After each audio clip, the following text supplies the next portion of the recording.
Hello peeps, Stargate here, welcome back to another episode of Starmade, again from the Starsquadron server, and we will be talking about energy today again. Because I received a comment and the guy was like, could you explain the system? And I was like, maybe I should, right? The thing is, to understand how the scimitar works, you need to dig kind of deep into how power management works. I'm seeing a lot of people struggling with this. I mean, it's common knowledge that you should use dimensions and all, and that if you have these 5 or 5 or 5 cubes and you add a second one, of course you get more power. But if you would have, just aligned the power reactors in a way they would use the dimensions of both of those power cubes, you would have gotten even more power. So what you want as a basic rule of thumb is when you are aiming for below 1,000,000 energy region per second, then you want to do as few groups as possible, covering as much dimensional space as possible. Because when you are staying below 1,000,000 region, you are gaining the most out of the dimensional aspect of the power regeneration formula thingy, whatever. Okay, so basically this is an exponential curve, like it goes up, or the more you gain in dimensions, the more worth a block gets. What do I mean by the more worth a block gets? First of all, if you are aiming for something over 1,000,000 power recharge, it does not matter anymore, because there is another curve which is called diminishing returns, which will basically negate the other effect. So if you basically try to add those two together, you are getting like a Gaussian curve thingy that has like a maximum reactor worth per block power thing peak in the middle. Okay, of course those drawings are not accurate, they're just pulled from the internet somewhere, but just to give you some visual impression here. Okay, so what do I mean by a reactor block being worth power? Right now we are generating 400,825 energy per second. Now when I place down a block, this block brings us to 401K128. Okay, let's quickly write these down. Okay, so we got 401K128 minus 408.25 equals, that is 400 something. Is it? No, 300. 497 exactly. Okay, so is that right? That's 900. 427 would be 227.28. No, it's 301. 303 power region, right? That's the difference. Okay, sorry for I got a calculator out here as well, but I wanted to use that later in the video. Anyway, now this single block was worth 303 energy. Now the thing is, on this Gaussian curve thing, there is this maximum peak, and this maximum peak basically says every block that is placed around this maximum will give us the most region per block. Now, we can't just build on this peak because we need blocks to get to this peak. How can we measure the effectiveness of our blocks? Well, there is this nice little thingy here in the entity structure that tells us power recharge system, which tells us the power we create, and we are creating this with 855 power blocks divided by 855 means each of our blocks is worth 484.7 something. Let's quickly write it down. Now this actually is or could be considered an efficiency rating, and 480, that is actually pretty good. As I said, if you want to stay below 1,000,000, the scimitar, for example, is below 1,000,000. Let's quickly head over and check some values. So we are generating 963,000 something energy per second. Let's have a look at its power recharge system. We are generating these 963 zeros 333 divided by 2553 brings us to give me that. So scimitar 377.2 efficiency rating, so to speak, whatever. It's just a virtual number, you know, just to compare values. The thing is, we are not building ships to be the most efficient. Well, some of us are, but they are building cubes anyway, so it's not about building just for efficiency. It's more about just knowing these numbers to know where to aim for or what to aim for and how to work all this stuff out. Now, how about a new ship? Because we saw the number on the scimitar is lower and that ship is smaller and its number was higher. That could lead up to the assumption that a new ship with just a few power blocks would be even more efficient, right? Let's check this out. Entity structure, power recharge system. So that is 1676.1 divided by 11, 153. This means this small ship has even a lower efficiency than the other two big ships. So yeah, I mean, you remember the Gaussian curve? That is because this small ship is like at the beginning of this curve, and that ship might be around the peak, and the scimitar getting close to the 1 million is already on the downward angle again. So basically what we are building here would be the more effective ship. Now, does it mean it can beat that one? Probably not. That's not the point. The point is this thing will have less weight stored in power generation, of course. For the weight, it will create more power. Now, the question that I was asked in the comment is, why would I aim for around 500k-ish for a ship this size? What does power do? Power goes to, let's have a list, right? Weapons. Of course, everybody knows weapons. So the more power we have, the more weapons we can fire at the same time. Shields and shield regeneration when in combat. When the shield was actually hit and reduced by an amount, there is another formula. Let's write it down like this. Jump drives. Then we also need powering turrets, and we need stuff like radar jammer, and thrust. What we are doing with the regeneration is making sure that everything here can be powered at the same time. The scimitar, for example, when we are going into flight mode, right now it just pulls 30k 591 energy per second. That's the shield upkeeping power we will consume all the time. Now, when we jump into flight mode and we are activating the radar jammer, we suddenly see that the ship requires 600 something k-ish power. We are still producing enough to keep that thing firing, or to keep the ship going, right? Okay, so I fired and you see it's really slowly recharging, right? Okay, now let's turn off the radar jammer and let's fire.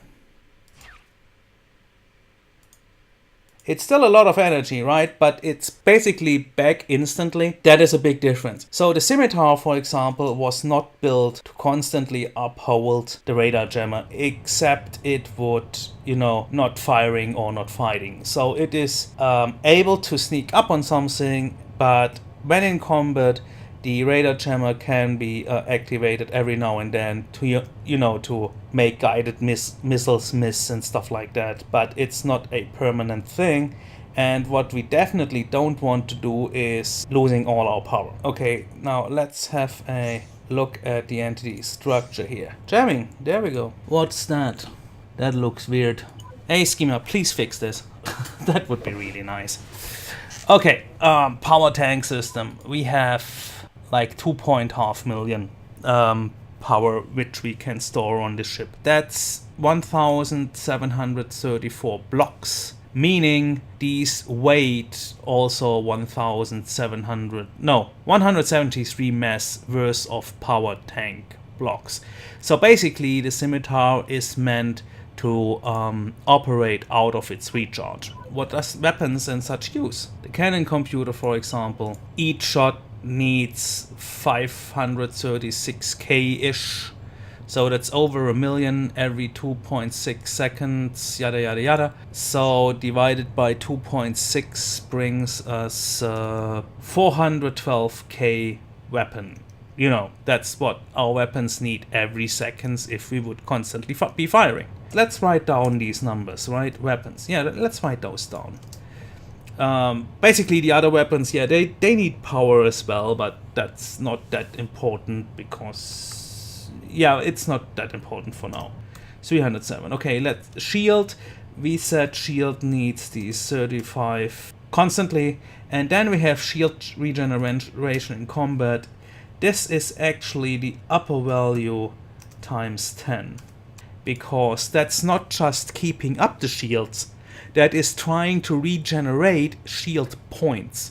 And when in regeneration mode, this value here is multiplied by 10. Now jump drives, basically you can turn them on and off. Powering turrets, oh yeah, I'm talking about that later. 15.431. So, yeah, when hit and we want to jam, we should not fire, you know. So that's basically why this ship generates that much power, because it needs to uphold all this stuff.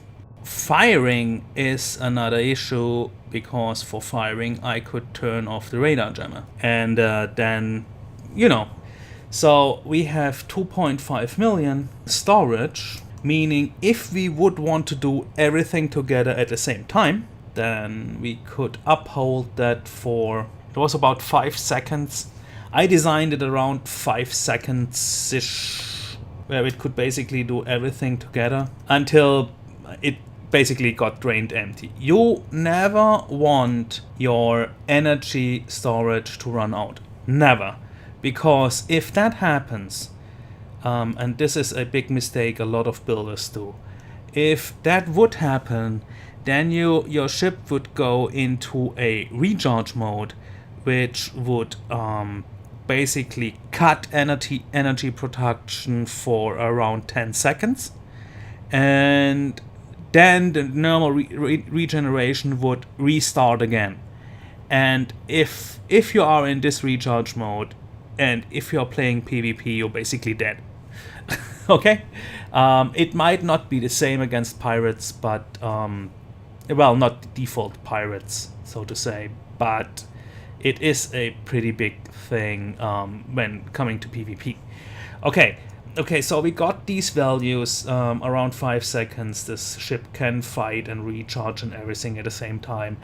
Why did I build it like this? Well, the powering turret thing, that actually works in a different direction because the turrets are powering the ship. Let me quickly explain here. Well, we understood now the ship produces that much energy to uphold all these stuff it needs to provide, right? So this is why a ship the size of the other ship should be around 400, 500, 600k-ish. I'm not really sure about that because I have not calculated it through entirely. That was more meant like a kind of fun build, but of course I have this mass background in mind, but I'm more going like, yeah, it's roughly about that value, right? So I'm not doing the real calculation thing here. I did the real calculation thing here with these turrets and the scimitar. They have a shield regen of 418. Means when hit, they will need 4180 to recharge their shields. And they have a power generation of 15k, right?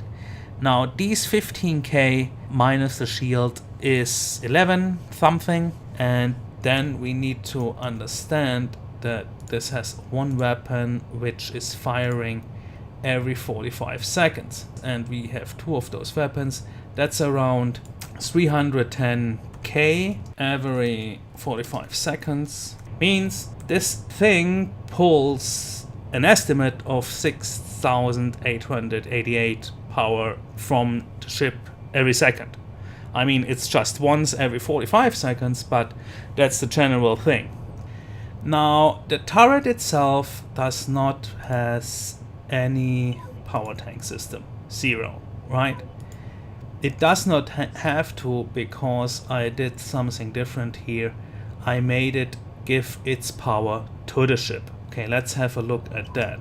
Okay, this power supply system does... Well, you need to know how these work. Basically, these every 5 seconds, they are doing this beam for 2.5 seconds, and within these 2.5 seconds, every half second, they are taking this much energy and putting that much energy into the structure the beam is hitting, okay? Basically, if you don't want to mess with the tick rate and how long the beam is, yada yada, it equals out to, it does take this every second and give this every second to the structure it is attached to. Well, in this case, because I built it that way. It gives every second 4,800, which leaves us with a difference of 500 thingy. This thing actually provides to the ship. So, the scimitar does not only have this power it generates itself, it also gets this power. It does this 15,317 recharge. It does 10,500 power beam, right? Leaves us with 4,817, and these 4,817 actually are, if the turret in combat mode. So while the turret is in combat mode, it would still have these 7, right? More than, yeah, actually it would need to not run out of energy.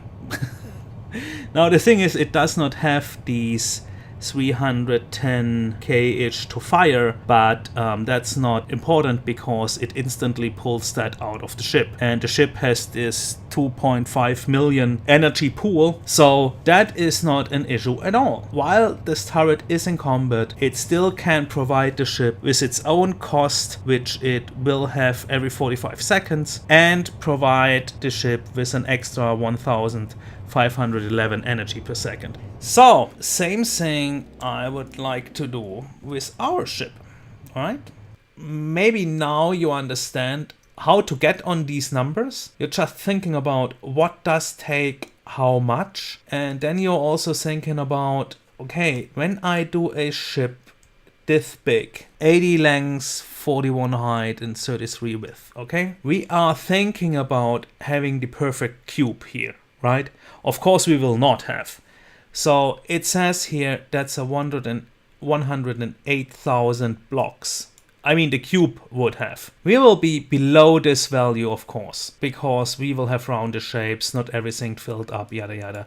So I was guessing of those 108k blocks, we might have around 70k-ish. I mean, there's a little bit of interior, there's maybe 60k-ish, something in between. So these 60k-ish blocks will make about, let's go with in between. That will be 6,500 mass. And 6,500 mass will require, I don't have the numbers here, but it's a certain amount of thrust we will need to make it go, so you can calculate how much thruster blocks you will have to use. It's basically just a rough estimation of myself. We are ending up with a power need of about, you know, these 400, 500, 600k-ish, something like that. We reached 400. I'm just finishing this middle line. That was my intention here. That one which I just started. And we are, routing this through the ship once, and then we will be around 450k-ish, and I call it for good, because this is more like, I just wanted to show how I build my ships, not doing all the Excel stuff with calculating it out to basically the point of, I mean, you don't have to calculate it, because then you just, let's say you reached your, that's the weapon I want to use, that is the thing I want to use, that is that thing I want to use, bam, bam, bam. And then basically you say, and everything else goes into additional shield, right? Because shield is always good, right? And shield blocks don't cost any energy because they are just giving you this shield buffer. So you are aiming for a shield value and saying like, okay, I want this ship to have, well, what does a scimitar have? Well, I want the ship to have around 1.5 million shield. 1.5 million. Or maybe, let's say 1 million. Yes, 1 million shield.